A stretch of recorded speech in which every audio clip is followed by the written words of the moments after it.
एक ऐसी रहस्यमय किताब होती है जो इंसानों की इच्छाएं पूरी करती है, लेकिन बदले में उनसे बेहद खतरनाक काम करवाती है। ये काम इतने डरावने होते हैं कि उन्हें खुद यकीन नहीं होता कि वे ये सब कर भी पाएंगे। कहानी शुरू होती है 3 बच्चों जो एक पुराने मंदिर में जाकर अपनी अपनी इच्छाएं मांगते हैं। तभी एक अजीब भूत उनकी इच्छाएं लेकर गायब हो जाता है और उन्हें एक पुरानी दुकान की तरफ बुलाता है। वहाँ उन्हें मिलती है भूतों की किताब। किताब में लिखा होता है, तुम्हारी इच्छाएं पूरी होंगी, लेकिन इसके बदले तुम्हें 7 राक्षसों को पकड़ना होगा। तुम्हारे पास सिर्फ 2 दिन है। अगर असफल रहे तो इस अजीब दुनिया में हमेशा के लिए फंस जाओगे। मजबूरी में सब मिलकर राक्षसों को पकड़ने निकलते हैं। पहला राक्षस एक शरारती जीव होता है जो घरों में छिपकर उत्पात मचाता है। छोटा, तेज और बहुत चालाक। काफी दौड़ भाग के बाद ताइची अपनी चालाकी से उसे किताब में कैद कर लेता है। दूसरा राक्षस एक गुफा का दानव होता है जिसकी कमजोरी ये होती है कि वो बुरी बातें सहन नहीं कर पाता। तीनों उसे गुस्सा दिलाते हैं। वो गुफा से बाहर आता है और ताइची उसे भी किताब में बंद कर देता है। समय तेजी से खत्म हो रहा होता है। अब तीसरा राक्षस झील में रहता है। उसका शरीर सांप और मछली जैसा होता है और वो लोगों को पानी में डुबो देता है। सनी हिम्मत दिखाती है, अपने कपड़ों से एक जाल बनाती है। जैसे ही राक्षस बाहर आता है,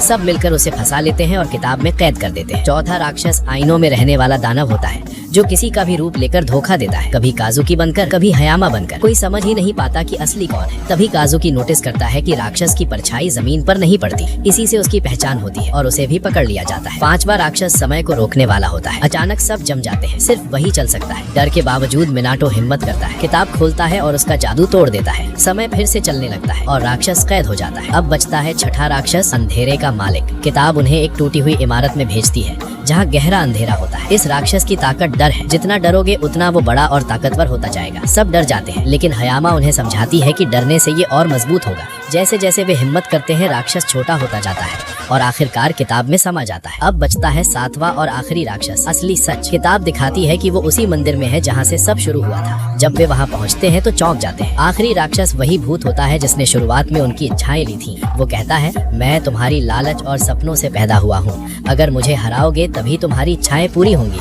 भूत बहुत ताकतवर होता है। वो उनके डर को पढ़कर बिजली, आग और भयानक आवाजों से हमला करता है, लेकिन तीनों दोस्त हार नहीं मानते। उन्हें याद आता है कि उनकी असली ताकत उनकी दोस्ती है। भूत चिल्लाता है, अगर मुझे बंद कर दिया तो तुम्हारी इच्छाएं कभी पूरी नहीं होंगी। तीनों मिलकर आखिरी बार किताब खोलते हैं और भूत को हमेशा के लिए कैद कर देते हैं।